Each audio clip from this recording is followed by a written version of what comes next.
Bagaimana hukum seorang wanita muslim yang memiliki budak lelaki? Bolehkah memperlihatkan aurat dan berkhalwat sebagaimana dalam surah Ahzab ayat 55? Apakah budak menjadi mahram baginya? Jadi tidak boleh memperlihatkan aurat, tetap aja tutup aurat. Yang boleh wajah dan telapak tangan, tetapi dia dibolehkan berinteraksi sebatas tuan sama budaknya. Jadi budak ini boleh disuruh kerja, kerja ini, kerja itu dan umumnya gitu kan. Tapi kalau masalah berkhalwat berdua, ini ulama lebih cenderung mengatakan tidak ada khalwat di antara tuan sama budak.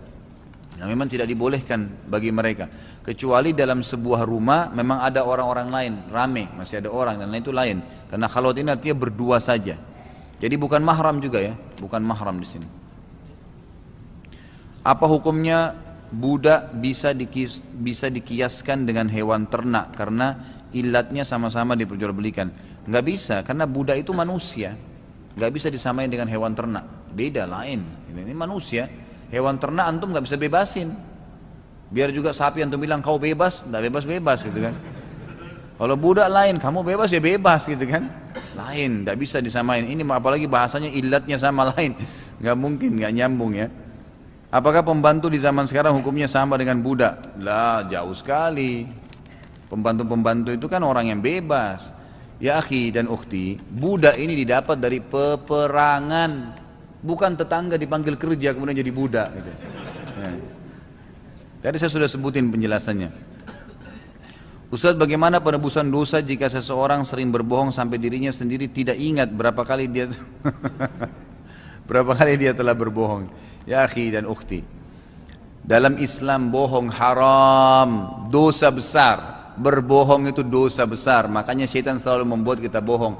Dan bohong ini seperti virus. Sekali antum bohong, antum akan bohong lagi. Terus berbohong tuh. Sekali antum berhenti, ya saya salah minta maaf, tertutup pintu bohong itu. Apa sabda Nabi SAW? Lazimilah kejujuran walaupun di depan mata kalian kehancuran, dan jauhilah bohong walaupun di depan mata kalian keberhasilan. Tak bisa. Kata Nabi SAW dalam hadis lain, sesungguhnya kejujuran itu akan membawa orang pada kebajikan, dan kebajikan akan membawa kepada surga. Dan hati-hatilah kalian dengan bohong. Bohong akan membawa orang kepada perbuatan kefajiran, ya, kefasikan, kedosa. Dan fajir itu akan membawa pelakunya pada api neraka. Jadi nggak boleh memang. Jangan sama sekali. Ini penyakit yang harus isti'adzah, jauhkan diri, belajar, latih, tinggalin. Itu maksiat kepada Allah, gitu kan? Ingat, syaitan selalu mau supaya dosa ini selalu melengket pada kita. Seperti ibaratnya kalau saya sering bahasakan, kalau tadi musuh, syaitan pegang pedang, saya pegang pedang. Lalu dia berhasil mendapatkan sebuah titik di dada saya untuk ditusuk misalnya. Pada saat dia tusuk, ikhwah, dan luka, syaitan usahakan luka kita itu boroknya nggak sembuh. Ini saya sering bahasakan contoh rasional. Jadi syaitan selalu membuatkan kita jadwal dosa.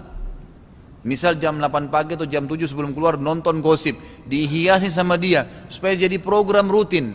Besok nonton lagi, lusa nonton lagi, nanti itu jadi borok di badan kita itu. Dosa terus ada, nanti dibuatin jadwal lagi, duhur apa ini, asar apa lagi dan seterusnya. Maka harus dilawan, nggak boleh, itu bahaya sekali. Bagaimana hukumnya seseorang yang belum pernah berkurban namun punya niat berkurban, yang pahalanya ditujukan untuk orang tuanya dan memberikan uang kepada orang tua untuk berkurban? Kalau anda belum pernah, dahulukan diri sendiri. Dalam ibadah kaidahnya harus mendahulukan diri sebelum orang lain. Siapapun itu termasuk orang tua, gitu kan? Jadi kita harus lakukan terlebih dahulu. Kita harus lakukan terlebih dahulu. Dalam sebuah kaidah fikih dikatakan oleh para ulama, ibadah itu harus didahulukan oleh seseorang untuk dirinya baru orang lain. Beranjak daripada hadis Bukhari, pada saat ada seseorang yang mengatakannya mau haji ya, dia bilang, saya menjawab panggilanmu ya Allah untuk mengerjakan haji untuk keluarga yang sudah meninggal. Kata Nabi SAW, kau sudah haji belum buat dirimu? Dia bilang belum. Kata Nabi, haji buat dirimu dulu, baru haji buat orang lain. Di Indonesia juga ada tradisi, ini selalu saya luruskan. Saf awal bagi laki-laki lebih pantas, lebih baik. Nah kalau kita dapat lowong, masuk dari kita, jangan silahkan orang lain. Gitu kan? Indonesia gitu, silahkan Pak masuk. Ini dia mesti dapat pahala di situ. Ada ikhwah baik. Kemudian akhwatnya bilang sama temannya, kamu dulu deh yang nikah sama dia, saya nanti. Lalu kenapa? Anda yang harus dahulukan, karena ini adalah orang yang soleh, sama sebaliknya orang soleh begitu. Kan itu. Jadi harusnya memang kita mendahulukan diri kita dalam masalah kebaikan. Ya supaya saya nggak lupa nih, tadi saya diingatin sama teman-teman. Dari Al-Azhar kemarin sudah cukup banyak pertanyaan selalu masalah menikah, ini berkisar di masalah pernikahan. Hanya saya bilang sama teman-teman coba dibentuk aja, dikumpulin biografinya, kemudian nanti disatuin. Nanti kita bentuk tim untuk bisa membahas nih, kira-kira mana yang bisa dipertemukan. Jadi ikhwah yang masih lajang belum menikah boleh ngajukan ke teman-teman, sudah ada timnya, Mawaddah namanya kalau nggak salah ya, dibentuk. Nanti ajukan biografinya, akhwatnya juga begitu, sudah banyak yang masuk data-datanya. Nanti tinggal ambil formnya itu sama teman-teman panitia ya. Apa agamanya Maria Kiptia? Maria Kiptia dulunya orang Mesir. Kiptia kan orang Mesir. Kalau dulunya agamanya apa sebelum masuk Islam, Allahu alam, saya tidak tahu. Tapi yang jelas waktu Nabi SAW mengirimkan surat kepada Raja Mesir untuk masuk Islam, nah sebagai tanda terima kasih dihadiahkanlah Maria Kiptia itu. Nah, Kipti ini nama suku Mesir ya, tapi saya tidak tahu agamanya sebelumnya apa. Bagaimana hukumnya menggunakan hewan sebagai bahan percobaan, penelitian? Allahu alam, kalau saya tahunya ini tidak boleh. Kalau saya tahunya ya, nggak boleh gitu. Karena tidak boleh menyiksa hewan, karena dia digunakan dalam masalah penyiksaan. Pertanyaan seputar Idul Adha. Dalam satu keluarga, sang ayah membelikan hewan kurban untuk anak kandungnya, di mana anak tersebut sudah balik, dewasa dan memiliki pendapatan. Namun pendapatan anak itu jauh lebih kecil bila dibandingkan dengan pendapatan ayahnya. Anaknya baru memulai bisnis, itu hukumnya gimana Ustaz? Apakah diperbolehkan? Anaknya tersebut belum menikah. Nggak ada hubungannya kurban sama menikah. Jadi nggak ada masalah, menikah atau belum menikah boleh berkurban. Kalau ayahnya memang mau bersedekah, artinya ayahnya sudah berkurban buat dirinya, kemudian ada kelebihan dana dikurbankan juga buat anaknya, boleh saja, nggak ada masalah. Jadi kan, tapi kalau si anak sudah punya kemampuan, tidak usah lihat sudah sukses atau belum bisnisnya. Yang penting pada saat Idul Adha itu mampu membeli seekor kambing, beli aja, itu lebih bagus, gitu kan? Karena Allah SWT mengatakan, "Fasholli rabbika wanhar." Khusus Idul Adha itu, kejarlah sholatnya hadir Idul Adhanya dan selalulah berkurban kalau kalian punya kemampuan. Jadi kurban di sini lebih dekat, jumhur ulama mengatakan hukumnya wajib. Pengajian sebelum pernikahan itu ada dalilnya enggak? Kalau enggak, bagaimana memberi pengertian kepada orang tua bahwa itu enggak dicontohkan oleh Rasulullah SAW? Jadi pengajian setahu saya sebelum pernikahan atau sudah pernikahan itu ada. Itu ada, karena Nabi SAW menyampaikan, gitu kan, menyampaikan di beberapa kejadian pernikahan sahabat, gitu kan, bahwasanya seperti ini hukumnya, seperti itu hukumnya disampaikan. Jadi nggak ada masalah. Terlebih lagi memang ilmu itu, majelis ilmu itu masih boleh dihubungkan kalau memang ada kesempatan, gitu. Mengapa tidak boleh jual beli kucing? Nabi SAW larang. Ya, Nabi SAW melarang menjual atau mengharamkan semua nilai rupiah, nilai uang dari hewan yang dilarang makan dagingnya. Hewan yang tidak boleh dimakan dagingnya haram juga transaksinya. Jadi kita nggak boleh makan kucing kena bertaring, berarti nggak boleh dijual belikan. Mau tanya Ustaz, apa hukumnya nazar yang dibatalkan? Jika ada teman saya yang bernazar untuk bersedekah bila berhasil menjual sesuatu barang atau sekian banyak barang, pada saat itu terwujud, teman saya tersebut merasa keberatan dengan jumlah sedekah yang akan dikeluarkan, tidak boleh lagi kalau sudah berhasil. Makanya jumhur ulama mengatakan nazar itu hukumnya makruh. Nazar hukumnya makruh. Jadi lebih baik nggak nazar gitu. Karena nazar itu kalau saya sembuh saya akan berikan makan 100 orang misalnya, itu nazar. Nah itu hukumnya makruh, lebih baik kita nggak usah nazar begitu. Kalau Allah sembuhkan baru sedekah, tapi jangan ikat diri kita dengan nazar. Karena kalau berhasil hukumnya wajib. Termasuk hal yang wajib ulama mengatakan dijalankan adalah nazar. Jadi kalau dia sudah berhasil begitu, harus dikeluarin seperti yang dia niatkan. Tidak bisa lagi dia mengatakan berat, gitu kan? Lain kali jangan diulangin Allah, walaupun dia harus cicil. Ustaz, apabila seseorang menzalimi kita, kemudian bolehkah kita membalasnya? Orang tersebut sudah merelakan apabila kita ingin membalasnya. Apakah membalas dendam di dunia menyebabkan berkurangnya pembalasan dari Allah di hari akhir? Jadi Allah mengatakan begini, A'udzubillahi minasyaitonirrajim, wal qadhiminal ghaidha wal 'afina 'anil nas wallahu yuhibbul muhsinin. Kata Allah SWT, dan qadhiminal ghaidh, orang yang bisa menahan emosinya, balas dendam pada saat dia mampu, dia benar. Kita ini benar nih, terus kita sudah menang, kita bisa monjok dia misalnya, tapi kita nggak lakukan, gitu kan? Maka itu dikatakan qadhiminal ghaidh, orang yang menahan ghaidhnya, emosinya yang dia bisa lampiaskan, sementara dia punya potensi, dia punya ya kekuatan di situ, tapi dia tahan. Wal afina 'anin nas, lalu diikuti, lalu dia bisa memaafkan orang yang salah itu. Wallahu yuhibbul muhsinin, dan Allah suka dengan orang-orang yang berbuat kebaikan. Memang mulianya agama kita di situ, saudaraku. Dalam kondisi orang zalim lalu dia minta maaf, kita maafin. Memang di situ puncak kemuliaan agama Islam, di situ. Gitu kan? Sebagaimana Anda berbuat dosa 50 tahun, kemudian hari ke-51 taubat nasuha, bersih sama Allah tuh dosanya 50 tahun. Kenapa kalau sama Allah diri anda mau, sama orang lain anda tidak mau?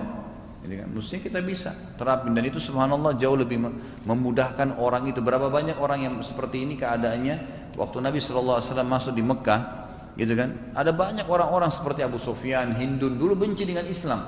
Bahkan sampai sebelum pembebasan kota Mekah, Abu Sufyan itu masih memimpin pasukan, gitu kan, untuk menyerang Madinah di perang Khandaq. Tapi Nabi SAW waktu masuk, beliau mengatakan, hari ini adalah hari pemaafan, hari inilah hari menunjukkan tentang kebenaran agama Allah, dimaafin semua. Bagaimana caranya supaya selalu memiliki hati yang lapang dan ikhlas? Pertama, cari tahu dulu fadilahnya. Ya, fadilah. Jadi kalau kita sedang ditimpa musibah, apa fadilahnya? Kalau kita sedang berbuat sesuatu kebaikan, apa fadilahnya? Kita cari tahu fadilah. Fadilah itu membuat hati kita tenang. Kan gitu. Misal saya mau maafin orang, saya sudah utangin orang nih Ustaz, tapi belum dibayar-bayar sama dia. Cari tahu ada fadilahnya enggak? Ternyata ada hadis Nabi yang berbunyi, siapa yang mengutangkan orang, maka sama dia bersedekah setiap harinya setengah dari apa yang dia utangkan. Jadi kalau kita utangkan orang 5 juta 5 tahun belum dibayar, berarti 2,5 juta per hari. Kalau 5 tahun berapa pahalanya tuh? Kalau kita tahu pahalanya hari kiamat, kita tidak akan pernah mau, ya, kita tidak akan pernah permasalahkan lagi, gitu kan? Seperti kita dibayar dengan investasi akhirat yang luar biasa. Boleh nagih, nggak ada masalah. Tapi kita cari tahu fadilahnya, maka hati kita akan selalu lapang. Cari tahu fadilah amal yang sedang kita kerjakan atau cobaan yang sedang ada. Kemudian yang kedua, kita harus tahu, saudaraku, kalau segala sesuatunya kita jadikan sebagai beban, gitu kan? Maka berapa banyak beban yang akan kita pikul nih. Makin kita pelongkan, makin kita selesaikan, udah nggak usah dipermasalahkan, makin plong hati kita. Bahkan seorang sahabat dikatakan oleh Nabi SAW akan masuk dari pintu masjid ini saat ini, kata Nabi SAW, seseorang dari ahli surga. Lalu masuklah seorang sahabat, nggak dikenal di kalangan sahabat, biasa orangnya umum azan ke masjid, enggak, bukan perawi hadis misalnya, orang khusus penuntut ilmu bersama Nabi, bukan, biasa saja. Orang-orang semua pada diam. Besok Nabi bilang lagi akan masuk dari pintu masjid ini ahli surga. Masuk lagi orang yang sama. Sampai hari ketiga, Abdullah bin Umar radhiyallahu anhu penasaran, apa nih orang nih? Gak pernah kelihatan khusus gitu. Kenapa kok tiba-tiba Nabi tunjuk 3 hari betul-betul ahli surga? Dia bilang, datangi orang itu, saya mau jadi tamu rumah anda, bisa nggak? Boleh. Datanglah. Diperhatikan selama 3 hari perilakunya orang ini. Biasa aja. Sholat duhanya 2 rakaat, sholat malamnya juga bukan berarti tidak tidur semalam suntuk, zikirnya biasa saja, ya baca Quran tapi ya seadanya, bukan sesuatu yang istimewa. Setelah 3 hari kata Abdullah bin Umar, tahu nggak kamu kenapa saya nginap di rumahmu? Dia bilang enggak, saya nginap di rumahmu karena saya temukan Rasulullah mengatakan 3 hari betul-betul kamu ahli surga. Apa yang kamu lakukan? Kata orang itu, oh karena itu Abdullah bin Umar, ketahuilah saudaraku, dia bilang, setiap malam kalau saya mau tidur, saya selalu memaafkan semua orang yang berbuat salah dengan saya, sehingga hati saya jadi plong setiap malam kalau mau tidur. Dan itu sebuah fadilah tuh, memaafin orang. Nah, ada sebuah poin di sini saudaraku. Ustaz, kalau orang berbuat zalim dengan saya sekian tahun, menggibah, memfitnah, kemudian saya maafin, enak bener dia? Enggak enak kok dia. Karena kalau anda maafkan dia sebelum dia minta maaf, anda dapat pahala, dia tetap dihukum sama Allah. Iya kan? Kenapa? Karena untuk membuat hukumnya Allah tidak berlaku padanya, dia harus minta maaf. Kalau dia tidak minta maaf, antum yang maafin saja, tetap hukumnya Allah berlaku padanya. Kita sedang menjalankan perintah Allah untuk memaafkan. Karena untuk melepaskan dia dari hukum, dia harus meminta maaf. Jadi maafin aja, tidak ada masalah. Karena tidak berarti dia lepas dari hukumannya, enggak. Gitu kan? Adakah doa atau ayat tertentu yang berkenaan dengan hal tersebut? Ya, mungkin tadi beberapa contoh yang saya kasih ya, saya tidak terlintas sekarang. Apakah termasuk sunnah Nabi membaca surah Muluk dan sajadah sebelum tidur? Iya, hadisnya sahih. Iya, hadisnya sahih. Ya, sebagaimana sabda Nabi SAW cukup banyak ya. Nabi SAW selalu membaca surah sajadah setiap malamnya misalnya. Kemudian ada juga hadis kalau masalah surah Al-Mulk ada 30 ayat dalam Al-Quran. Siapapun yang membacanya setiap hari, sebenarnya tidak berhubungan dengan sebelum tidur ya. Setiap hari ya, maka dia akan selamat dari fitnah kubur. Bolehkah memakai apa ini? Lianting Allah? Boleh saja. Ya, yang penting Anda jauhi kloset, kamar mandi, tempat-tempat yang memang sifatnya apa? Haram ya, tidak boleh ada zikrullah di situ. Salat duha awal jam berapa? Batas akhirnya jam berapa? Kalau awal duha itu disebutkan dalam hadis pada saat unta sudah merasa teriknya matahari. Jadi kita ganti aja unta antum pada saat kita rasa terik matahari sudah panas ya sudah duha, gitu kan? Jadi kurang lebih begitu, sudah terasa teriknya matahari lah. Sampai batas waktunya itu menjelang waktu zawal atau waktu duhur ya, menjelang waktu duhur. Ada dua yang ingin saya tanyakan, apakah ada dalilnya mengenai larangan perempuan berenang di kolam renang khusus perempuan? Gitu. Setahu saya tidak ada, nggak ada larangan perempuan untuk berenang. Karena sabda Nabi SAW, ajarkan anak kalian berenang, kan? Menunggangi kuda, lempar tombak ya, kemudian memanah. Berarti di sini disuruh perintahkan untuk mengajar. Nah, berarti kalau mengajar menjadi keterampilan dia, laki-laki atau perempuan sama dibolehkan, gitu kan? Tidak ada masalah. Yang penting di sini jangan sampai aurat Anda kelihatan. Masalahnya kemarin ada yang tanya di Kalibata itu, Ustadz gimana ya kalau perempuan pakai baju renang, ya, tapi di kolam renang, cuman dia pakai baju renang muslimah. Saya bilang sekarang baju renang muslimah sama saja dengan baju renang tidak muslimah. Bedanya cuma ditambah topi di kepalanya. Nggak ada beda yang lain. Larangan memperlihatkan aurat itu artinya membentuk tubuh, itu larangan. Jadi kalau orang pakai baju ketat, terbungkus, kelihatan pahanya, itu semua sama saja memperlihatkan aurat. Tidak selamanya harus terbuka, tidak pakai kain. Pakai kain pun kalau membentuk itu sudah termasuk memperlihatkan aurat, gitu kan? Makanya disuruh menggunakan baju yang lebar. Jadi kalau Anda memang mau pakai baju yang bisa dibuat baju yang artinya tidak juga berat, tapi baju yang kira-kira didesain yang lebih Islami itu insya Allah lebih baik. Jadi tidak ada, setahu saya tidak ada larangan. Kemudian jangan ditambah lagi ya, Masya Allah ini banyak sekali. Ada kayak orang balas dendam nih sampai berapa pertanyaan gitu. Bagaimana bila ada sepasang suami istri menjadi budak? Apakah mereka ketika menjadi budak boleh tinggal bersama? Apakah mereka terpisah? Apabila mereka terpisah, bagaimana nasib sang istri yang jadi budak? Apakah boleh digauli sang tuannya? Jadi ini hukum yang menarik memang saya lupa ingatkan tadi. Kalau budak wanita sudah menikah dengan budak laki-laki, sudah sah jadi istri laki-laki lain walaupun budak, maka sudah tidak halal bagi tuannya. Tidak halal bagi tuannya, gitu kan? Tapi ini kalau dia belum menikah itu lain. Tapi kalau sudah menikah sudah tidak boleh, sudah tidak boleh lagi hukumnya. Dan mereka boleh tinggal bersama, tidak ada masalah. Tapi mereka tinggal nanti sepakat dengan tuannya mengabdi dari jam berapa sampai jam berapa misalnya.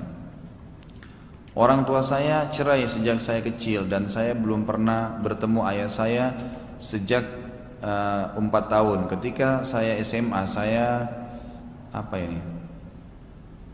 baru tahu kali ya alamat beliau. Namun saya ditolak oleh istri barunya. Apakah saya tetap harus mencoba ke rumahnya bertemu ayah saya karena saya sekarang tawakal saja kepada Allah? Ya kalau Anda sudah berusaha untuk datang silaturahim kepada ayah, ya silahkan, ahlan wa sahlan, itu lebih baik. Kalau ditolak oleh istrinya kan yang tujuannya ketemu sama ayahnya gitu kan. Dan si istri tadi berdosa, nggak boleh. Dia tidak punya hak untuk melarang anaknya, nggak boleh memutus silaturahim gitu kan. Kalau Anda memang sudah pergi ke sana dan sudah ketemu sama ayah, kemudian ayahnya yang tidak mau, ya jangan datang, nggak apa-apa. Tapi kalau ayahnya belum tahu, berusaha saja maksimal untuk bisa memberikan gambaran kalau Anda ini anaknya dan ingin ketemu gitu. Saya ingin bertanya, sholat saat posisi i'tidal, apakah posisi tangan diluruskan atau kembali bersedekap? Saya pernah membaca buku yang saya kembali dia sholat dan ada hadis yang menguatkan kembali bersedekap di dada. Kalau saran saya dua-duanya, karena hadisnya sama. Hadisnya adalah bunyinya begini, kata para sahabat Nabi SAW, kalau bangun dari ruku maka anggota tubuh beliau kembali seperti semula. Nah di sini kembali seperti semula yang menjadi perselisihan di antara para ulama. Seperti semula ini seperti apa? Seperti sebelum salam kah? Maka yang mengatakan sebelum salam, tangannya sami Allah liman hamidah ditaruh ke sebelah kiri kanan pahanya. Karena dianggap hadis ini yang mengatakan Nabi SAW kalau bangun dari ruku kembali anggota tubuhnya seperti semula, maksudnya sebelum salam. Pendapat kedua mengatakan bersedekap, karena yang dimaksud seperti semula adalah setelah takbir Allahu Akbar taruh, kan gitu. Maka mereka mengatakan bersedekap. Ibnu Qayyim rahimahullah menggabungkan keduanya, mengatakan karena dalilnya satu, ya cuman beda masalah pemahaman, maka sebaiknya seorang muslim bisa mengerjakan keduanya. Jadi diselang-selingkan gitu dan tidak menyalahkan satu sama yang lain. Bagaimana hukumnya bermain alat musik seperti gitar? Sudah saya jelaskan tadi. Bagaimana tanggapan Ustaz dengan makhluk halus yang terekam kamera? Apakah itu fakta atau rekayasa? Setahu saya itu adalah rekayasa, setahu saya, gitu kan? Itu jadi tidak, Allah Subhanahu wa taala dengan kemahakuasaannya tidak akan pernah memberikan izin syaitan untuk bisa menjelma, nggak bisa. Kecuali dalam keadaan dua. Yang pertama, orang itu memang sudah mengabdikan diri dengan syaitan seperti para penyihir. Memang dasarnya sudah pergi ke gunung-gunung, minta-minta sama syaitan, nah akhirnya dia mengabdi, gitu kan? Nah itu mungkin syaitan menjelma di hadapan dia. Atau yang kedua, memang orang yang kena sihir dengan sangat kuat sihirnya, sehingga pada saat diruqyah dia kayak punya gambaran. Dia bilang, oh di belakang rumah saya ada syaitan, gambaran saja. Bukan berarti dia lihat sosok apa, itu gambaran syaitan. Nanti bisa minta kepada Allah untuk dimusnahkan syaitannya, itu bisa. Tapi selain ini tidak ada. Selain ini Allahu a'lam yang saya tahu tidak ada. Saya mau nanya sekali lagi, hari Sabtu besok ada undangan pernikahan teman di salah satu masjid di Bilangan Jakarta Selatan, tapi dalam acara itu ada musiknya. Bagaimana ya Ustaz? Datang di akad nikahnya, selebihnya nggak usah. Datang di akad nikahnya, selebihnya nggak usah. Allahu a'lam. Kenapa di Islam tidak dihilangkan saja namanya perbudakan? Ya Allah maunya begitu. Bagaimana bisa kita hilangkan, gitu kan? Jangan pernah buka pintu pertanyaan apa-apa yang telah Allah tentukan, nggak boleh. Nanti kita akan banyak protes tuh. Kenapa sholat duhur dan asar 4 rakaat ya? Kenapa Allah nggak buat aja jam 2 siang 4 rakaat, gabungin keduanya? Loh Tuhan Anda maunya begitu? Gimana? Kita makhluk ya ikutlah, gitu kan? Itu hukum Allah SWT. Makanya kita harus berdalam akidah kita. Seperti Anda kerja di perusahaan, kita kan lagi tinggal di buminya Allah nih. Semua Allah siapin, udaranya diri kita Allah ciptakan, fasilitas semua Allah ciptakan, semua miliknya Allah nih, udara, air, semua hewan-hewan, semua nih Allah, la ilaha illallah. Yang di langit, yang di bumi, yang kelihatan, tidak kelihatan, semuanya penciptaannya adalah penciptanya adalah Allah Subhanahu wa taala. Allah yang mengatur semuanya. Maka Allah maunya menerapkan semaunya. Jangan kita bicara Allah yang menciptakan ya. Anda punya perusahaan nih. Anda punya pegawai 10 orang, gitu kan? Sekarang kita taruh peraturan. Kamu datang jam 7 pagi ya, keluar jam 5 sore. Pakai baju biru hari Senin, pakai baju merah hari Selasa, pakai baju kuning hari Rabu. Setiap hari kita kasih baju. Datang pegawainya jam 9 baru datang. Suruh keluar jam 5 pulang jam 5 sore, keluar jam 2 siang. Suruh pakai baju merah, dia pakai baju biru, dilanggar. Masih mau kita kerjakan? Berhentiin. Itu baru peraturan baju, baru peraturan kecil, jam masuk. Bagaimana dengan peraturannya Allah yang membuat kita? Itu cuma orang lain datang melamar kerja, kita sudah ribut dengan peraturan harus diikutin, gitu kan? Tidak mungkin. Maka itu hukum Allah SWT. Kalau hukum Allah kita belum bisa menerima, kita harus minta pada Allah, ya Allah berikan tuntunan hamba agar hamba bisa menerimanya. Bukan yang didahulukan penolakan, tidak bisa. Nanti kita akan protes banyak tuh. Sholat malam kenapa Allah tentukan ya? Kenapa nggak pagi-pagi aja? Kan Allah ciptain malam untuk istirahat. Loh Allah maunya malam gimana? Gitu kan? Ya kita yang mengadaptasikan diri. Jangan hukumnya Allah yang ditolak, nggak bisa. Karena akan penolakan, nanti akan banyak tuh. Kenapa tolak di tangan laki-laki? Kenapa ada poligami? Kenapa ini? Kenapa itu? Semua serba protes, nggak bisa. Yang kita dahulukan bukan akal saudaraku, tapi hati, iman. Iman nanti yang akan memahami itu. Oh Allah maunya begini pencipta, kemudian akal ditugaskan sebagai tunggangannya, kendaraannya untuk bisa menerima itu. Mengapa isbal itu dosa besar? Apakah hanya karena kain yang lewat mata kaki saja sudah bisa masuk neraka? Jangan begitu memahaminya. Karena perintah Allah. Sama begini. Kenapa orang Islam harus sujud menghadap Ka'bah? Kan gitu. Kenapa harus ke Ka'bah? Ya Allah maunya Ka'bah. Gitu. Tuhan kita maunya begitu, ya ikutin. Orang Islam itu Muslim. Dia menyerahkan diri kepada Allah SWT. Jadi bukan karena kasus Ka'bahnya, tapi karena ada perintahnya. Nabi Muhammad SAW mengingatkan agar kita menaikkan kain, celana atau baju di atas mata kaki. Perintah Nabi, sunnah Nabi. Seperti Nabi suruh kita uduk sebelum sholat, seperti kita disuruh kalau nikah pakai akad nikah, kalimat. Masa anda kalau akad nikah mau mengucapin kalimat akad nikah nggak protes Nabi? Gitu. Kemudian begitu disuruh larang isbal terus protes Nabi. Diterima apa yang suka, yang tidak disuka ditolak. Nggak bisa, saudara. Pasti dalam kehidupan kita ini akan ada baiknya. Allah lebih tahu apa yang dibutuhkan oleh seorang hamba. Insya Allah dengan kita dahulukan untuk belajar, kan? Kita mau nerima hukum Allah, nanti akan Allah bukain tuh. Kenapa ini dan kenapa itu akan ada jawabannya. Pertanyaan yang pertama, bagaimana adab-adab untuk memanjatkan doa pada Allah yang baik dan benar? Lalu pada saat berdoa apakah kita boleh angkat tangan? Adabnya banyak sekali. Yang pertama ikhlas. Semua ibadah harus ikhlas, tulus karena Allah. Yang kedua menghadirkan hati, khusyuk, tunduk. Kemudian yang ketiga tidak terburu-buru dalam mengucapkan lafadznya dan memilih kata-kata yang baik, serta memulai dengan pujian kepada Allah, juga salawat kepada Nabi SAW. Sebagaimana seorang sahabat masuk masjid lalu berkata, ya Allah ampuni saya. Kata Nabi SAW, buru-buru sekali orang ini. Mestinya dia memuji Allah dulu, baru kemudian dia salawat kepadaku, barulah dia masukkan ke dalam, ya, baru dia masukkan hajatnya. Dalam hadis lain dikatakan semua doa terhijab, masih ditutup oleh Allah sampai dibacakan salawat untuk Nabi SAW. Jadi kita harus ucapin kalimat-kalimat yang benar, gitu kan. Kemudian tidak tergesa-gesa dalam menunggu jawabannya. Jadi ada orang subhanallah, ya Allah sembuhin saya, mau sekarang sembuh, nggak bisa, tunggu, sabar, gitu kan. Semua ini butuh proses. Begini misal contoh, ya Allah saya lapar, ada orang lapar nih berdoa, tiba-tiba hilang laparnya. Nggak mungkin, nggak ada proses ya. Tiba-tiba kita masih ada orang yang kesian, kita bisa dapat makanan, dikunyah dulu, kemudian masuk, dikelola sama perut, baru laparnya hilang. Semua butuh proses, saudaraku. Nggak bisa mau buru-buru. Haus, minum dulu baru hausnya hilang. Cari air, minum baru hausnya hilang. Mau buang air besar, harus kamar mandi, nggak bisa sembarangan di mana-mana, ada prosesnya. Semua begitu, ada proses, jangan buru-buru. Ada orang subhanallah buru-buru sekali, maunya sekarang ya sekarang, nggak bisa, gitu kan. Jadi kita harus tidak tergesa-gesa. Kata Nabi SAW, pasti diterima doa seseorang dari kalian selama tidak tergesa-gesa. Para sahabat mengatakan, ya Rasulullah apa ciri-cirinya orang tergesa-gesa? Kata Nabi SAW, dia mengatakan saya sudah berdoa, tetapi belum saya lihat jawabannya, lalu dia tinggalkan doa itu. Padahal bisa saja tinggal 2 hari, 3 hari dia berdoa sudah diberikan oleh Allah Subhanahu Wa Taala. Nikmatin prosesnya. Kemudian juga gunakan Asmaul Husna, nama-nama Allah yang mulia. Kemudian juga termasuk dalam adabnya adalah tamak terhadap rahmat Allah.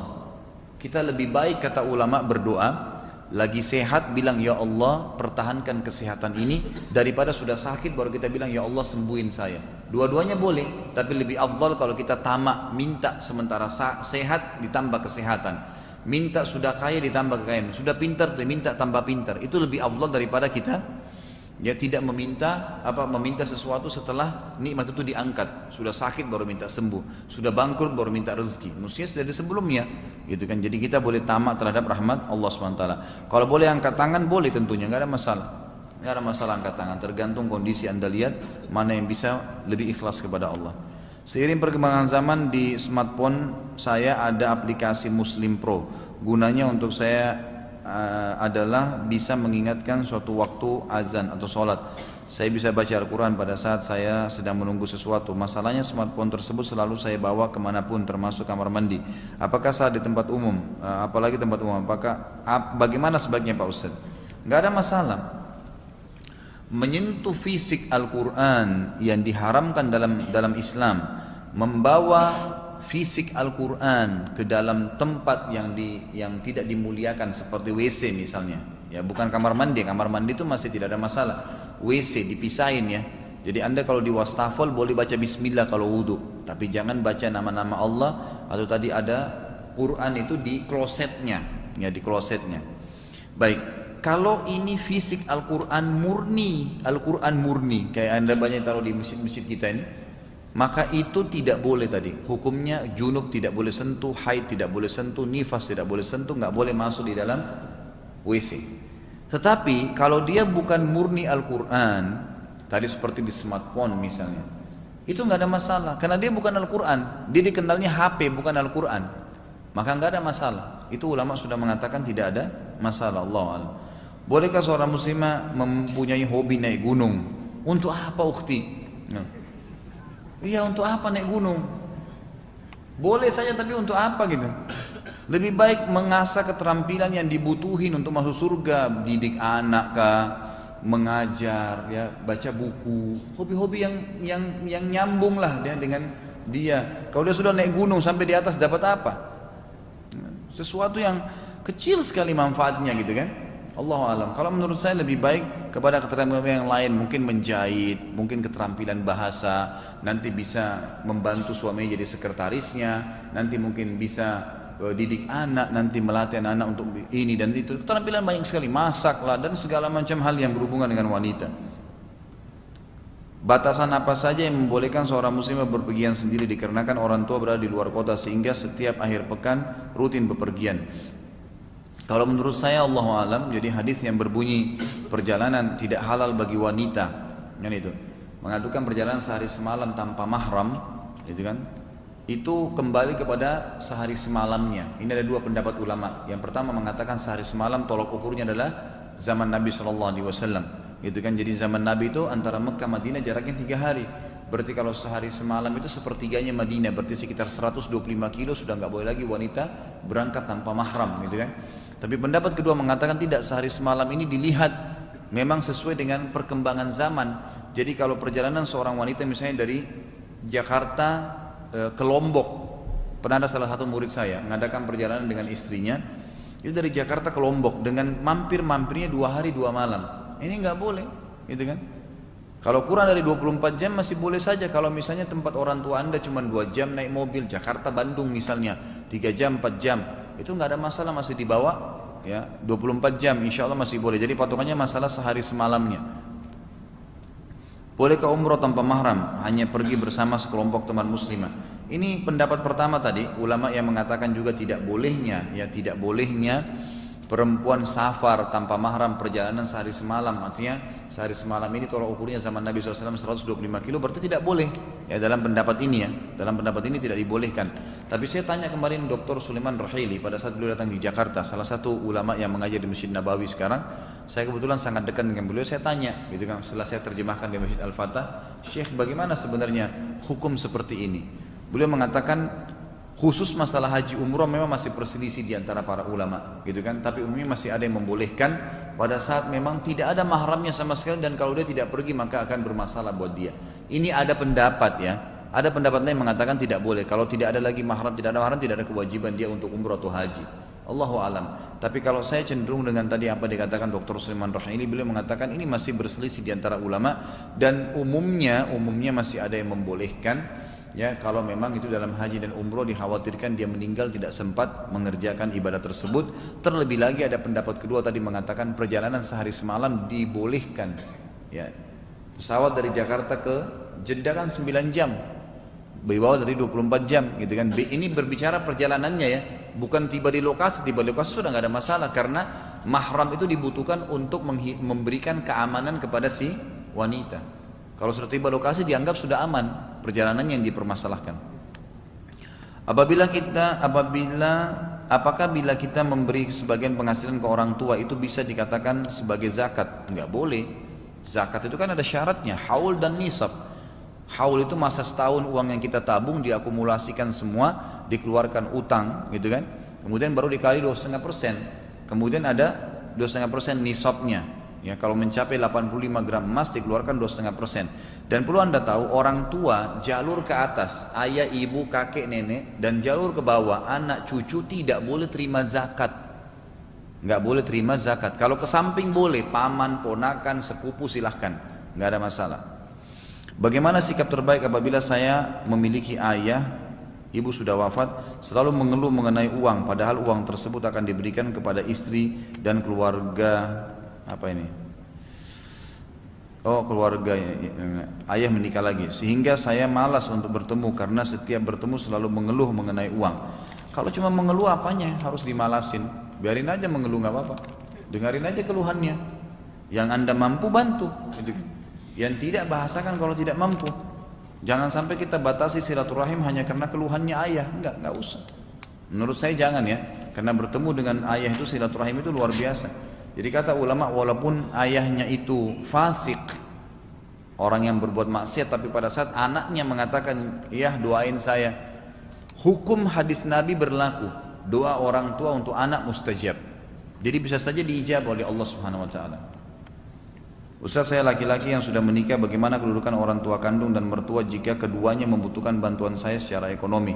Mana yang harus saya dahulukan jika saya tinggal dengan mertua saya? Mertua tinggal hanya seorang ibu. Coba dibagilah dan coba dimusyawarakan baik-baik gitu kan. Mohon maaf, penghasilan saya sekian, saya hanya bisa bantu sekian. Jadi dibagi, ya diatur sedemikian rupa supaya bisa semuanya mendapatkan. Bagaimana caranya menghilangkan najis waktu orang tidur mulutnya ketetesan air, apa ini? Air ludah anjing sampai ke tenggorokan. Cara menghilangkan najisnya gimana? Allahu alam nih. Ini kasus baru nih. Bisa anjing masukin air liur di mulutnya gitu. Karena ini saya belum pernah temukan ya gitu. Seperti dia lagi tidur ngangap gitu, terus anjingnya datang gitu. Ya semoga Allah maafin, semoga Allah hilangkan ya. Allahu alam, saya tidak tahu jawabannya ini harus seperti apa. Karena tidak mungkin kita kumur-kumur sama pasir kan. Ustaz, bagaimana sikap suami istrinya tidak taat dalam nasihat kebaikan, contoh untuk menutup auratnya? Sudah saya bilang tadi. Jadi diingatkan ya, disampaikan, insya Allah dengan ilmu maka mereka akan faham. Ustaz, apa hukumnya yoga dalam Islam? Saya tidak tahu secara khusus ya, di dalam itu ada apa di yoga itu. Saya tidak tahu. Kalau misalnya memang ada ritual-ritual tertentu gitu kan, ucapan-ucapan kalimat yang tidak jelas buat Anda. Saya kasih contoh misalnya tenaga dalam saja. Kalau belajar tenaga dalam itu kan kesannya kayak bela diri ya. Ternyata itu setelah diruqyah, semua teman yang pernah belajar tenaga dalam di ruqyah pasti kesurupan. Kalau bukan kesurupan muntah-muntah. Gitu kan? Ternyata dia tidak sadar gurunya mentransfer setan lah, dikasih mandi lah, apalah macam-macam. Itu semua tidak benar. Allahu a'lam. Ya, kita masih, Nabi menyuruh kita olahraga, Islam agama olahraga ya. Kita disuruh nunggangi kuda. Apa kata Nabi SAW? Ajarkan anak kalian menunggangi kuda dan suruhlah dia loncat di atasnya sementara kuda itu berlari. Kenapa nggak belajar itu? Nabi SAW menyuruh kita ya melempar tombak, memanah, banyak olahraga yang dibolehkan. Berlari, Nabi SAW pernah berlari dengan Aisyah, banyak yang lainnya gitu. Jadi kita coba carilah olahraga-olahraga yang aman secara syar'i. Apakah perbudakan diperbolehkan sampai saat ini? Mengapa perbudakan tidak kita lihat di Indonesia? Apakah ini termasuk sunnah yang hilang? Ya tetap berlaku hukum Allah sampai hari kiamat. Tapi setelah terjadi peperangan, ini dari awal saya bilang tadi, kalau di Indonesia tidak ada peperangan, bagaimana caranya ada budak? Gitu kan? Ya harus ada peperangan antara muslim sama non muslim, baru ada keterbudakan gitu kan. Jadi ini bukan masalah sunnah sudah hilang, memang dia terjadi incidental bersamaan dengan kejadian yang ada. Kalau ada jihad maka ada keterbudakan itu. Allahu a'lam. Berikut potongan hadis Abu Daud. Lalu ada seorang laki-laki dari Muzaina atau Juhaina bertanya kepada Nabi SAW, wahai Rasulullah, bagaimana kita harus beramal? Apakah amalan itu berdasar pada takdir yang telah berlalu atau berdasarkan pada sesuatu yang baru? Beliau menjawab, berdasarkan pada sesuatu yang telah ditetapkan. Lalu laki-laki itu atau sebagian orang lain bertanya, lalu untuk apa kita beramal? Beliau menjawab, sesungguhnya ahli surga akan dimudahkan untuk beramal dengan amalan penduduk surga, dan ahli neraka akan dimudahkan untuk beramal dengan amalan ahli neraka. Apakah sudah ditentukan sejak dahulu siapa penghuni surga dan penghuni neraka? Mohon penjelasan Pak Ustaz. Jawabannya iya. Iya. Kita sekarang ini Allah sudah tahu mana penghuni surga, mana penghuni neraka. Tetapi bukan paksaan dari Allah. Bukan Allah jabarkan. Jabar itu dalam istilah bahasa Arab, Allah paksa dia harus jadi neraka atau di surga, bukan. Tapi Allah dengan keluasan ilmunya, dalam akhir surah Al-Anfal patokannya itu Allah mengatakan a'udzubillahi minasyaitonirrajim wa qad ahata bikulli syai'in ilma, dan Allah meliputi segala sesuatu dengan keluasan ilmunya. Kata para ulama, Allah tahu semua sebelum diciptakan langit dan bumi, sebelum diciptakan semua makhluk, manusia, jin, malaikat, tumbuh-tumbuhan, hewan-hewan, semua sebelum diciptakan, Allah sudah tahu kalau saya ciptakan nanti dari awal dia hidup sampai dia mati apa yang dia lakukan. Allah sudah tahu dengan keluasan ilmunya. Itulah keluasan ilmu Allah Subhanahu wa taala. Ini yang dimaknakan dengan waqad ahata bikulli syai'in ilma. Allah meliputi segala sesuatu dengan keluasan ilmunya. Jadi Allah memang sudah tahu. Karena Allah sudah tahu si fulan ini kalau saya ciptakan nanti dia akan pilih perbuatan penghuni neraka, maka Allah mudahkan jalannya dengan itu. Saya kasih contoh. Saya jelaskan ya, saya reviewkan kembali. Takdir ada dua macam, ada mutlak dan ada ikhtiar. Ada yang mutlak, antum tidak bisa campur tangan di situ. Lahir dari rahim ibu siapa, ya paras wajah kita, warna kulit, umur kita, berapa lama kita akan meninggal, itu semua fungsi-fungsi anggota tubuh, kuping mendengar, mata melihat, hidung menghirup, lidah mengecap, bibir mengucap, semua itu fungsi tidak bisa dialihkan. Nggak ada orang bisa makan dengan kupingnya, nggak ada orang bisa mendengar dengan matanya, sudah begitu. Itu takdir mutlak namanya. Allah memang yang pilihin. Itu hak kuasa Allah SWT. Ada takdir yang kedua, ikhtiar. Ini yang sering orang tidak faham. Artinya berhubungan dengan perilaku kita sehari-hari. Makan, minum, tidur, menikah, semua itu adalah ikhtiar. Allah termasuk beriman dan kafir itu ikhtiar. Ikhtiar. Sekarang antum bisa duduk di masjid ini, majelis kita bisa pulang. Siapa yang bisa tahan? Walaupun saya bilang jangan pulang akhi, tetap kalau antum mau pulang hak antum, tidak ada yang bisa tahan. Tapi dengan antum memilih salah satu perilaku, duduk atau pulang, Allah sudah tahu pada malam itu, pada detik itu, di majelis itu dia akan pilih pulang atau dia akan pilih duduk, dicatat sebagai takdirnya, gitu kan? Seseorang mau keluar ke diskotik atau mau tinggal di rumah, dia pilih kan, bebas, nggak ada yang paksa dia. Pada saat dia pilih tinggal di rumah, Allah sudah tahu sebelum diciptakan dia akan pilih tinggal di rumah pada saat itu, dia batalin ya ke diskotiknya. Allah sudah tahu pilihan dia sebagai pencipta. Atau kalau dia keluar pilih ke diskotik, Allah sudah tahu dia akan ke diskotik malam itu, dia akan minum atau dia akan buat apa, maka Allah tahu apa yang dia lakukan. Maka termudahkanlah jalurnya menuju ke neraka karena pilihan dia sendiri ya. Begitulah yang berhubungan dengan masalah ikhtiar. Jadi perilaku sehari-hari, makan, minum, tidur, beraktivitas, termasuk menikah, itu adalah ikhtiar. Ikhtiar, menjadi kafir dan beriman itu ikhtiar, pilihan kita, bebas. Antum sekarang bisa murtad ya, naudzubillah, atau bisa beriman, bebas. Seseorang dengan satu kalimat aja bisa murtad kok. Dia mengatakan saya murtad, naudzubillah, dengan hatinya betul-betul dia ingin keluar, maka dia murtad, gitu kan. Orang bisa dari kafir masuk Islam dengan satu kalimat, syahadu an la ilaha illallah, syahadu anna muhammadar rasulullah, muslim langsung pada saat itu, gitu kan. Jadi seperti itu ikhtiar dia, nggak ada yang paksain. Tapi Allah sudah tahu dengan kemahaluasannya, di Lauhil Mahfuz tercatat apa saja yang kita lakukan sampai kita meninggal. Ya mungkin kita belum tahu besok kita buat apa. Seperti itu memahaminya. Apa perbedaan bid'ah dan ijtihad? Berikut ini termasuk bid'ah atau ijtihad. Yang pertama, pengumpulan ayat-ayat Al-Quran, penulisannya serta pengumpulannya sebagai mushaf atau kitab yang dilakukan oleh sahabat Abu Bakar, Umar bin Khattab dan Zaid bin Thabit radhiyallahu anhum. Yang kedua, perbuatan Khalifah Umar bin Khattab yang mengumpulkan kaum muslimin dalam sholat tarawih bermakmum pada seorang imam. Yang ketiga, mengumandangkan azan dengan pengeras suara, membangun rumah sakit, panti asuhan atau anak yatim piatu, membangun penjara untuk mengurung orang-orang yang bersalah. Yang keempat, tambahan azan sebelum khutbah Jumat yang dilaksanakan pada zaman Khalifah Utsman radhiyallahu anhu. Yang kelima, menata ayat-ayat Al-Quran dan memberi titik pada huruf-hurufnya, memberi nomor pada ayat-ayatnya, mengatur juz dan rubuknya atau bagian-bagiannya, dan tempat-tempat di mana dilakukan sujud tilawah, menjelaskan ayat Makkiyah dan Madaniyah pada qaf setiap surah dan sebagainya. Mohon penjelasan Pak Ustadz. Jadi begini, ijtihad itu adalah sebuah upaya dari kalangan ulama. Pahami ini ya, ijtihad itu hanya boleh di kalangan ulama. Sebuah upaya dari seorang sosok alim dalam mengambil sebuah keputusan karena adanya beberapa dalil ya, yang masih perlu ijtihad memang.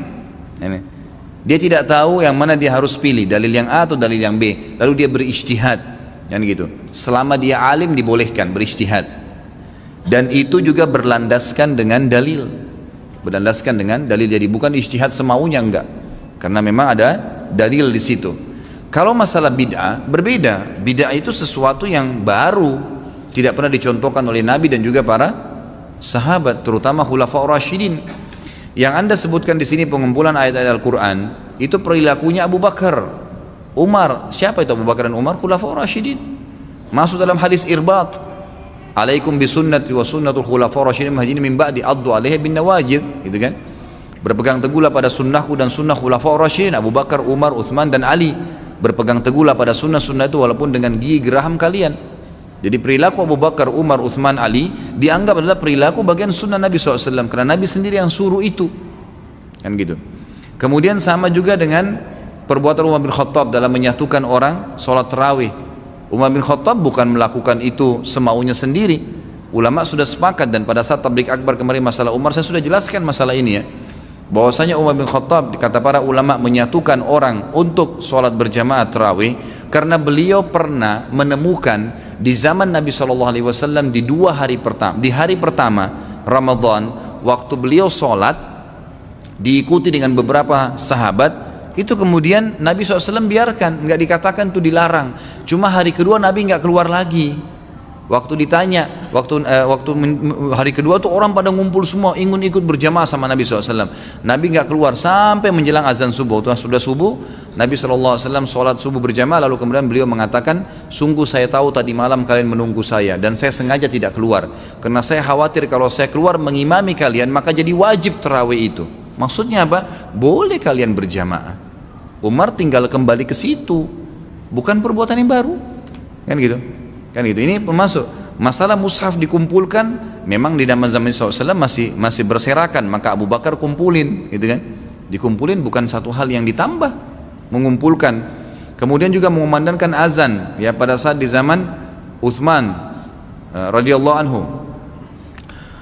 Jadi azan ini di zaman Nabi SAW, gitu kan? Sering kali digunakan untuk ibadah yang sudah ditentukan seperti sholat misalnya, dan juga digunakan ya untuk memberikan gambaran kepada orang lain, isyarat.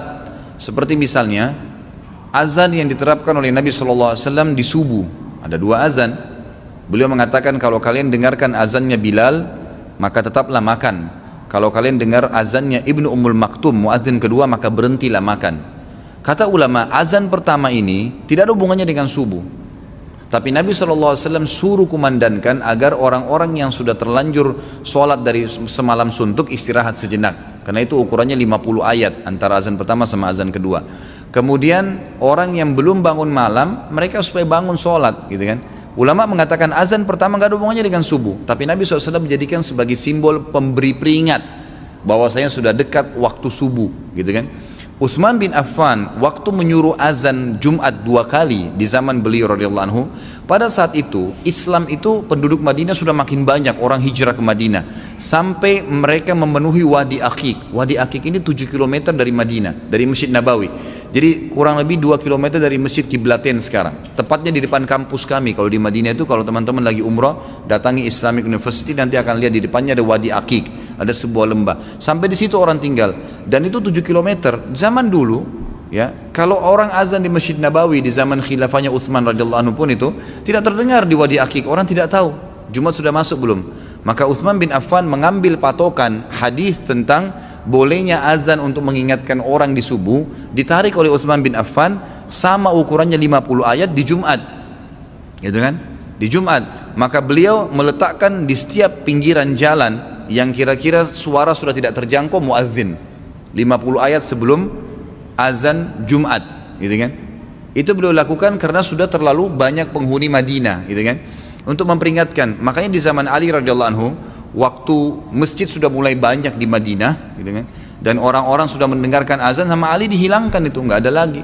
Tapi sekali lagi Utsman bin Affan bukan membuat yang baru, beliau punya rujukan wahyu, ada dalil yang dijadikan patokan, dan beliau khulafaur rasyidin, gitu kan, khulafaur rasyidin.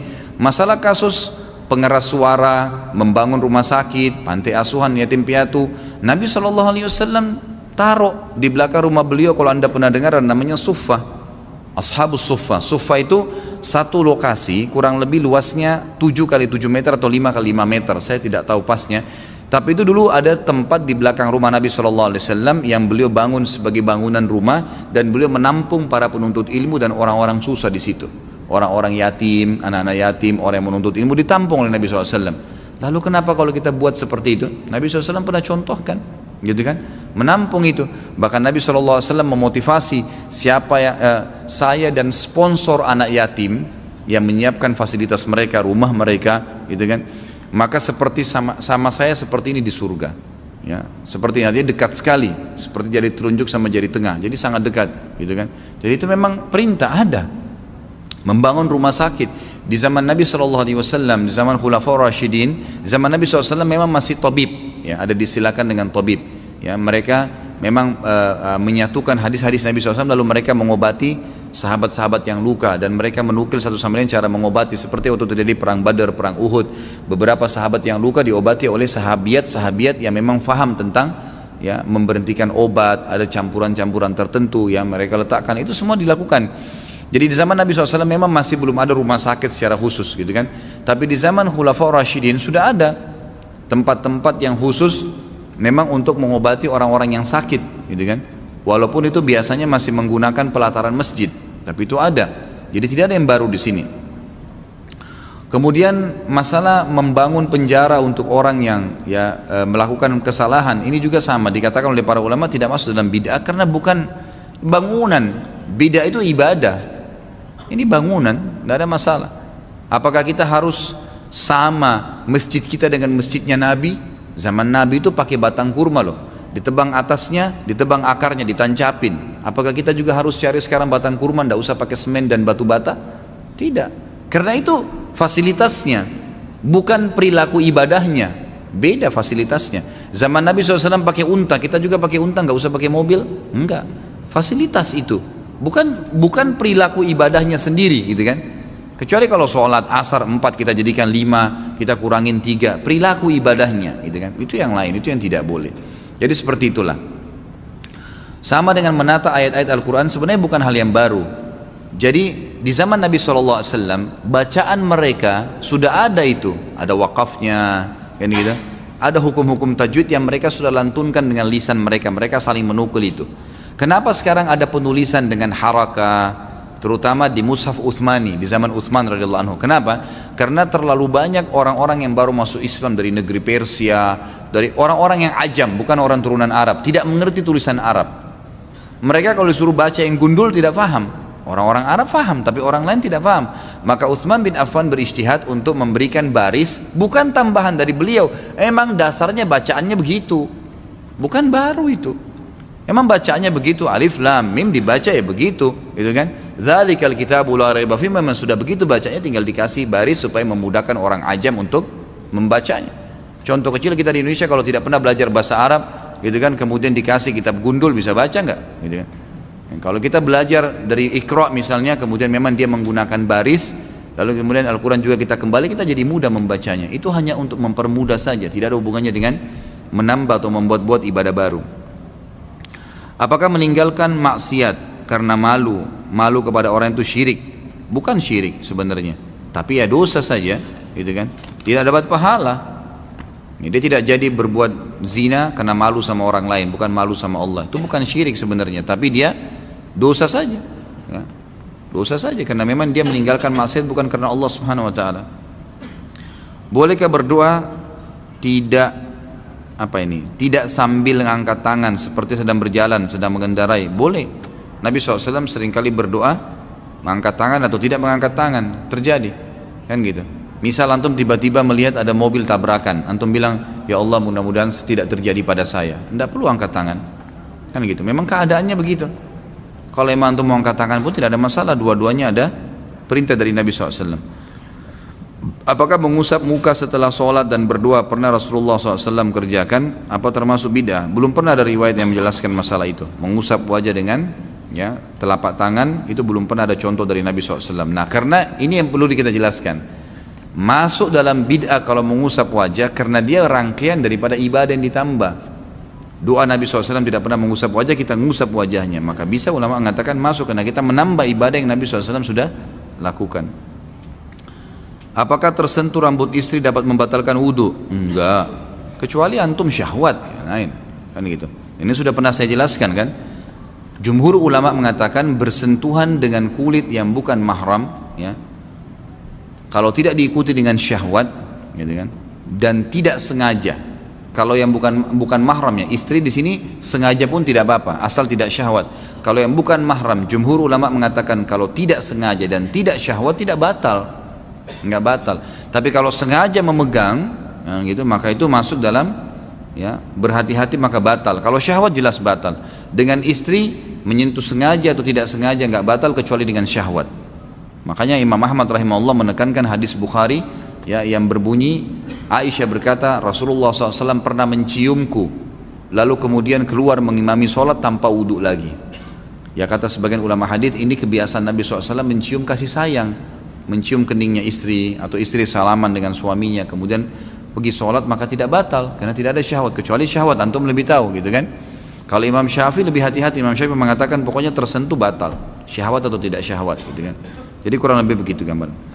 Apa hukumnya jika ada perusahaan yang memberlakukan potongan gaji terhadap karyawan yang telat dengan alasan gaji yang dipotong tersebut akan diinfakkan? Hak perusahaan itu. Sebagaimana antum juga sebagai pegawai ya tidak berhak untuk mengambil gaji yang antum terlambat. Ini sering saya tekankan ya, hati-hati ikhwas sekalian. Kalau antum akadnya sama perusahaan masuk jam 7.30 gitu kan, keluar jam 5 sore, antum datang pagi hari jam 7:31 menit, 1 menitnya itu harus antum minta ridhonya. Kalau enggak halal tuh, jangan diambil, karena akadnya kan begitu. Lo terus macet Ustaz, ya datang sebelumnya kan gitu. Kalau kita biasa keluar jam 6 macet, ya sekarang setengah 6, memang sudah itu konsekuensinya. Kalau enggak kan jadi haram. Perusahaan punya hak mengambil, dipotong, dihitung 1 bulan dia berapa jam kerja, berapa menit, dibagi kemudian dipotong. Masalah perusahaan ambil untuk dia itu haknya dia, atau dia infakkan itu juga adalah hak dia, karena memang dasarnya itu sudah bukan hak kita. Kita bukan datang sesuai dengan akad. Apa kata Nabi SAW? Al-mu'minuna ala syurutihim, orang mukmin sesuai dengan syarat yang disepakati. Apa hukumnya tinggal bersama mertua perempuan dalam satu rumah dalam kasus istri meninggal dengan tujuannya untuk menjaga mertua tersebut? Nggak ada masalah, mertua itu mahram ya, mahram mertua itu. Bahkan lebih cenderung pendapat ulama fikih yang saya cenderung padanya ya. Jadi kalau jangankan istri meninggal berarti masih tetap mertua ya, mantan, istilahnya orang cerai suami istri ya, ada orang mengatakan mantan mertua, bukan mantan mertua, tetap mahram itu walaupun cerai dengan anaknya. Kenapa? Karena Allah Subhanahu wa taala mengharamkan ya seseorang menikah dengan mantan anak mantunya, dan seseorang juga diharamkan mantan anak mantu menikah dengan mertuanya. Ya, kan tidak boleh kita menikah dengan mantan istrinya ayah. Ya, tidak boleh menikah dengan orang tuanya mantan istri, nggak boleh. Orang tuanya mantan suami, nggak boleh. Itu mahram abadi itu, selama kita akad nikah, gitu kan? Sebagaimana juga kalau antum menikah dengan seorang janda punya anak gitu. Kalau antum sudah laki-laki sudah menggauli ibunya, maka anaknya itu mahram abadi itu, walaupun antum cerai sama ibunya. Tidak boleh nikah sama orang perempuan ini yang anaknya dulu istri kita, udah nggak boleh gitu kan, tidak boleh sama sekali. Begitu juga dengan perempuan menikah dengan seorang laki-laki, duda punya anak, dia sudah digauli oleh suaminya, ayahnya anak laki-laki itu jadi mahram buat dia walaupun cerai dengan suaminya, karena tidak boleh nikah lagi ya kan? Seperti itu. Tadi dijelaskan bahwa dulu pada zaman Rasulullah SAW beliau harus pergi ke padang pasir dan keluar rumah untuk membuang hajat. Bagaimana kaitan dengan adanya doa masuk kamar mandi, sedangkan waktu itu belum ada kamar mandi atau toilet? Jadi apa, semua sifatnya insidentil ya. Apa yang sudah dibentuk, misalnya antum ambil pelapa kurma kalau kayak zaman dulu diniatkan untuk menjadi WC, mau buang air besar, ya itu di situ dibaca doa. Bukan berarti WC itu harus sebuah kotak kayak kita sekarang. Kalau sekarang kan lebih rapi saja. Apapun sudah diniatkan. Antum punya rumah 100 meter kan gitu, misal 10 kali 10 meter, terus antum niatkan di depan sekali 5 kali 5 meter, saya niatkan untuk masjid. Di blok kita tidak pakai tidur, sudah jadi hukum masjid tuh. Tadinya rumah kita, tergantung niat antum. Kalau sudah diniatkan maka jadi tempat itu, gitu kan? Jadi rumah kita pun tadinya kamar tidur dibongkar nih, semua bukain pintu depan untuk jadi masjid. Sudah niatin, ada azan, ya itu sudah hukum masjid. Sholat tahiyat masjid di situ, hukum dapat sholat berjamaah di situ, pahalanya sudah berlaku semuanya. Begitu pula juga dengan WC tadi yang kalau baru dibentuk sama, itu kan? Bukankah di zaman Nabi SAW Masjid Nabawi itu pertama dibangun itu sama pelapa-pelapa kurma masih sementara disusun dengan tanah liat dindingnya. Nabi SAW sudah suruh Bilal kumandangkan azan dan sudah sholat di situ. Padahal belum rampung tuh masjidnya, kan gitu. Seperti itu gambarannya. Saya mau nanya, apakah ada hukum tentang tulisan atau pajangan atau bingkai ayat-ayat Al-Quran yang menjadi hiasan di rumah-rumah? Maksudnya hukumnya boleh atau tidak? Ya, ulama sebenarnya ya lebih cenderung menganggap ini adalah perbuatan yang mubah, boleh-boleh saja, gitu kan. Tetapi jangan dianggap itu bisa memberikan manfaat atau madarat. Jadi ayat kursi itu sebesar apapun antum tulis, gitu kan, 10 kali 10 meter di rumah tidak bisa ngusir syaitan, gitu. Jadi jangan anggap bisa ngusir syaitan. Quran pun yang kita pajang biar 100 buah mushaf tetap baca syaitan di rumah. Sedangkan kita lagi baca Quran bisa ngantuk, masih bisa digoda sama syaitan.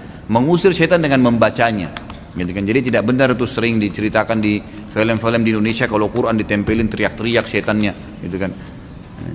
Kadang-kadang orang kalau ngeruqyah saja bacaannya supaya didaunkan kejiwaannya, syaitannya bilang kamu salah baca, gitu kan.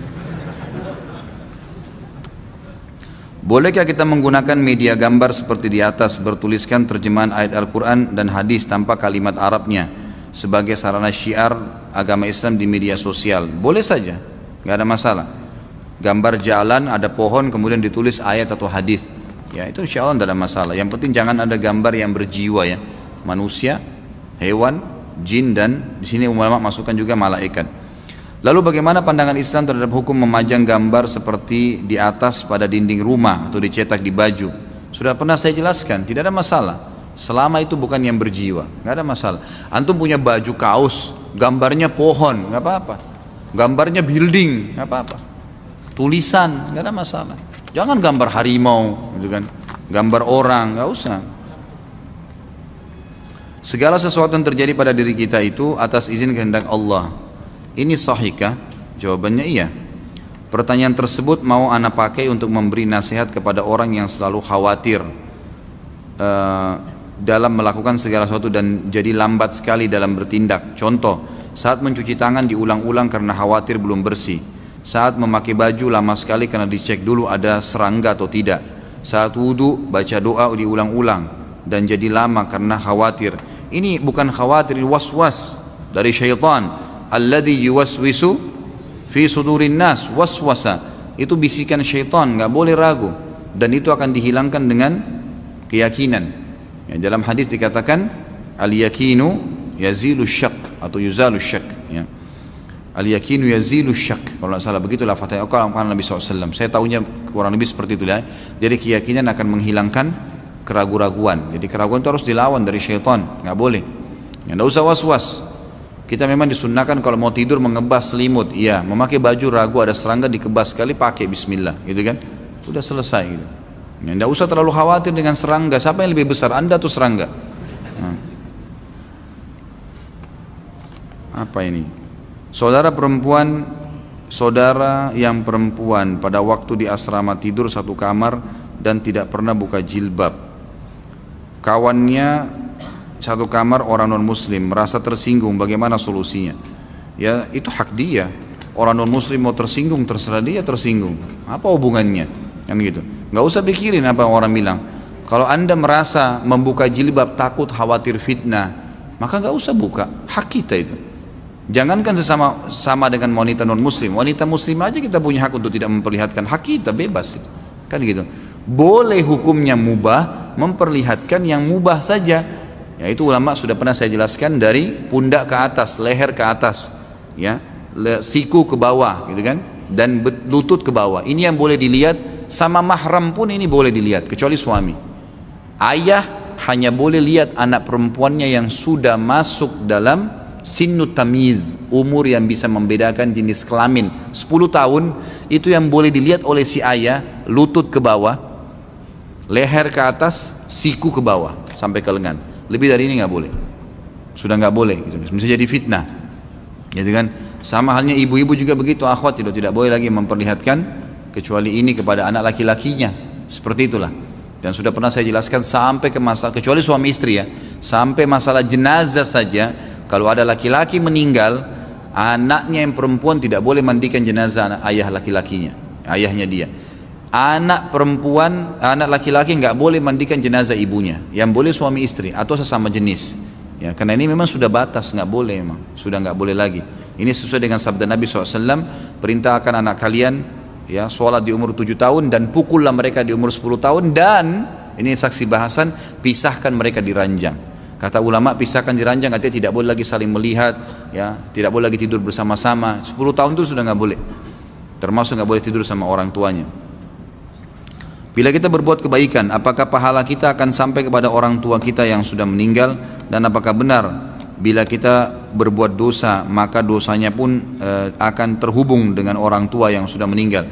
Jadi itu masalah berhubung perbuatan kita dengan orang meninggal atau tidak, tergantung apakah dia penyebab kita melakukan atau tidak, orang tua atau bukan. Misal orang tua memang dasarnya mengajar anaknya berbohong dari kecil, pada saat anaknya terapkan, orang tuanya dapat dosanya. Pada saat orang tuanya ngajarin jujur atau amanah atau sholat, lalu anaknya kerjakan, ya dapat pahala. Tapi kalau orang tuanya nggak punya andil sama sekali, anaknya jadi baik, ya tidak ada hubungannya sama orang tuanya. Tidak ada andil di situ. Makanya kan sering kita tekankan dalam masalah pendidikan anak, ya usahakan Anda sebagai orang tua punya andil di situ. Jangan terus andalin orang lain. Didik mereka gitu kan. Ajarin doa tidur, ajarin doa bangun tidur. Itu yang mesti kita lakukan. Apakah athar sujud atau bekas sujud pada kening merupakan tasyabuh dengan agama Syiah? Gak ada. Mana ada orang Syiah punya athar sujud? Itu kan terbongkar itu. Beberapa tokoh Syiah yang dahinya hitam itu ternyata pakai batu panas di kepalanya, dilengketin di dahinya batu panas. Gak ada hubungannya dengan mereka sujud. Subhanallah. Itu athar sujud juga biar antum sholat sujud lama gak muncul-muncul kecuali Allah mau. Itu bukan dibuat-buat emang. Gak ada hubungannya tasyabuh dengan Syiah. Orang Syiah yang mau bertasyabuh dengan kita, yang mau mengikuti ahli sunnah, ya, karena ulamanya rata-rata ahli sunnah itu sudah berasar sujud karena mereka sudah paham, maka mereka juga ikut-ikutan. Salah satu ulama Syiah sekarang yang paling ditokohkan itu yang dahinya hitam sekali. Antum kalau dengar ceramahnya antum ketawa, subhanallah. Gak ada isinya ceramahnya, sampai dipermalukan di Irak. Bahwa bisa bagaimana dahinya bisa hitam betul. Dibongkar oleh orang awam. Salah satu pembawa acara di TV Iran mengatakan orang-orang ini ternyata meletakkan batu panas ya di lantai yang mereka biasa pakai sujud, lalu sengaja dipanasin dan mereka sujud dengan waktu tertentu untuk supaya menarik orang, menarik audiens, karena itu punya daya nilai sendiri. Naudzubillah ya. Bagaimana hukum menjual boneka yang dijual bukan untuk anak-anak, boneka berbentuk Doraemon, Mickey Mouse dan yang tidak menyerupai ciptaan Allah? Sama saja, nggak usah. Memang kalau tidak jual Doraemon tidak bisa makan, nggak usah lah, syubhat itu jauhi aja. Ya, kalau untuk anak-anak mungkin masih boleh, kalau enggak, apalagi Doraemon itu apa? Ada ceritanya, bohong itu, cerita bohong. Dan kita makin sebarin lagi kebohongan itu, subhanallah. Dari perutnya bisa keluar ini, bisa keluar itu, anak-anak menghayal nanti begitu. Bohong semua, ngapain? Nggak ada manfaatnya. Mickey Mouse, tikus. Ngapain kita sebarin berita tikus? Mendingan antum ceritain tentang Abu Bakar, tentang Aisyah, tentang sahabat pejuang-pejuang Islam daripada Mickey Mouse apa segala. Nggak ada manfaatnya sama sekali. Itu Batman, Spiderman semua khayalan, ada orangnya mana? Nggak ada. Bohong semua, dibuat mengkhayal dan tidak masuk di akal gitu. Itu permainan orang-orang Yahudi semua. Tinggalin itu, nggak ada gunanya. Jual yang halal akhi, banyak sekali ya Allah, pintu rezeki banyak, buka yang halal. Bagaimana dalil mengenai laki-laki tidak diperbolehkan memakai celana ketat? Ana hanya mendapatkan dalil hukumnya isbal. Celana ketat itu pakaian ketat, masuk dalam hukum dilarangnya menutup, memperlihatkan aurat, gitu kan? Dan juga masuk dalam firman Allah SWT masalah menggunakan libasut taqwa. Wa libasut taqwa dzalika khair. Libasut taqwa, pakaian taqwa adalah pakaian yang lebar tidak membentuk aurat. Karena memperlihatkan aurat di sini tidak harus telanjang bulat. Tapi membentuk aurat itu, memperlihatkan bentuk tubuh itu sudah memperlihatkan aurat namanya, gitu kan? Makanya dilarang kalau memakai libasut taqwa harus lebar, seperti itulah, gitu kan? Hukum barang yang tertukar, contohnya sendal pada saat sholat hanya tersisa satu pasang saja dan tidak ada lagi, ya bagaimana? Tinggalin, masa antum mau pakai satu saja? Ada-ada saja yang bertanya, masya Allah. Siapa saja yang boleh bersentuhan antara laki-laki dan perempuan? Semua yang tidak boleh anda nikahi atau yang sudah terlanjur jadi istri ya. Apakah doa setelah sholat duha saat ini dalilnya lemah? Doa setelah sholat duha saat ini dalilnya lemah, karena beberapa yang saya baca katanya doa Allahumma inna duhauka itu dalilnya lemah. Jadi seharusnya baca apa setelah sholat duha? Hadisnya lemah sekali itu, karena dalam perawinya, dalam sanadnya itu ada pembohong ya. Dan ulama mengatakan tidak ada doa khusus dari Nabi SAW pada saat selesai duha. Anda tanya doa apa ya? Doa apa saja, dan jangan khususkan doa setelah duha ya. Tidak pernah ada dalil Nabi SAW mengkhususkan doa setelah duha. Tapi kalau Anda punya hajat boleh disampaikan pada saat itu, dan tidak ada doa khusus. Ayah sakit stroke dan anak wanita kandung harus memandikan setiap pagi dan sore, apa hukumnya Ustaz? Sedangkan tidak boleh seorang anak kandung menggunakan celana pendek di depan anaknya yang balik, dan diharamkan anak wanita mandikan jenazah ayah kandungnya. Kalau seandainya tidak ada yang lain mengurusnya, masuk dalam bab daruriyat. Daruriyat memang itu tidak ada masalah, gitu kan? Seperti hukumnya kalau seorang wanita, pernah saya kasih contoh, mau berobat, mau melahirkan, tidak ada dokter perempuan, harus dokter laki-laki, bolehkah? Bukan hanya sekedar memandikan, memang mengeluarkan bayi dari kemaluan perempuan itu. Ulama mengatakan boleh. Sebagaimana juga Nabi SAW menggunakan tenaga beberapa sahabiat mengobati laki-laki satu sahabat yang sedang luka di medan perang. Kalau dalam pengobatan berbeda, gitu kan? Ini kan termasuk perawatan, pengobatan. Kalau nggak ada, kalau ada orang lain, alhamdulillah. Anda punya rezeki, cari seorang laki-laki yang baik, yang soleh, bayar dia, gitu kan? Bayar dia, kemudian insya Allah ya, disuruh urus, itu bisa. Calon TKI harus menghubungi siapa? Mohon nomor telepon. Ini maksudnya mungkin yang kemarin ya. Oh, yang saya iklanin kemarin, yang kalau mau kerja tukang besi dan tukang kayu ya, silakan hubungi ke HP saya, gitu kan? Nanti insya Allah setelah hubungin saya, insya Allah nanti saya akan hubungkan, setelah saya data beberapa orang ikhwah, saya ambil data-datanya, nanti saya akan bawa ketemu dengan sepupu ayah saya langsung.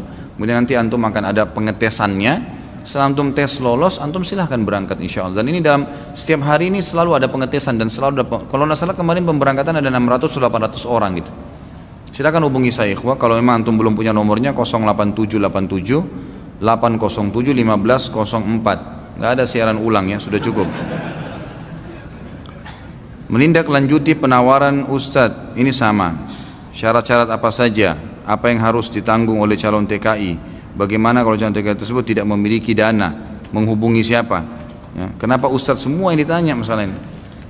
Ya, setahu saya Allah alam tidak ada, dia harus punya keterampilan saja, tidak dibutuhkan ijazah, gitu kan? Setahu saya juga beliau belum menyampaikan ke saya batas umur, ya. Tapi yang jelas punya kemahiran di besi, yang kalau saya lihat tesnya, kemarin sempat saya ajak teman-teman Wisol untuk ke tempat pelatihannya di daerah Cibubur. Itu memang bagaimana mengikat besi dengan besi, gitu kan. Kemudian membuat kayu pun itu bukan membuat furnis, ya, bukan furnitur yang dibuat, ya, bukan sebuah kursi, enggak, tapi membuat kayu untuk mengatur sebuah dinding semen. Hanya begitu saja yang saya lihat tesnya dari orang-orang Timur Tengah yang datang kemarin. Dan banyak sekali ya dari kaum muslimin yang berhasil ke sana, enggak ada masalah. Tapi kalau bagi saya sih sebenarnya saya berani iklanin di pengajian ini karena saya tahu sumbernya itu dari sepupu ayah saya sendiri, dan kemudian orangnya terpercaya di keluarga kami ya. Kemudian juga ini karena Masjid Haram. Kalau kerja di Saudi secara umum saya nggak repot-repot ngurus gitu. Tapi karena antum bisa sholat 5 waktu di Masjid Haram, azan antum pasti berhenti, tinggal sholat saja. Karena pasti berhenti, antum dilarang bekerja kalau lagi azan gitu kan. Antum bisa sholat malamnya setelah 8 jam kerja, antum bisa istirahat, bisa hadir di halaqah para ulama, bisa belajar bahasa Arab, kan 2 tahun kan gitu. Setahu saya begitu. Kalau masalah anggaran biaya nanti antum bisa bicara sama orangnya langsung insya Allah gitu kan. Nanti setelah saya data beberapa orang, karena saya bilang sama dia nanti saya data beberapa orang dulu, baru kemudian saya bawa kepada dia gitu. Saya mau tanya, jika kita sudah berusaha rajin ibadah, sholat, puasa, zikir, wudhu, tapi masih saja mudah marah pada sesuatu yang sepele saja, bagaimana menurut Ustadz? Bagaimana solusinya agar tidak marah? Hubungi Ustadz Sahal, Ustadz di Ruqyah ya. Ya. Mungkin sampai situ dulu karena ini pertanyaannya masih banyak. Kalau ada benar dari Allah, kalau salah dari saya mohon dimaafkan. Subhanakallahumma bihamdika asyhadu an la ilaha illa anta astaghfiruka wa atubu ilaik. Assalamualaikum warahmatullahi wabarakatuh.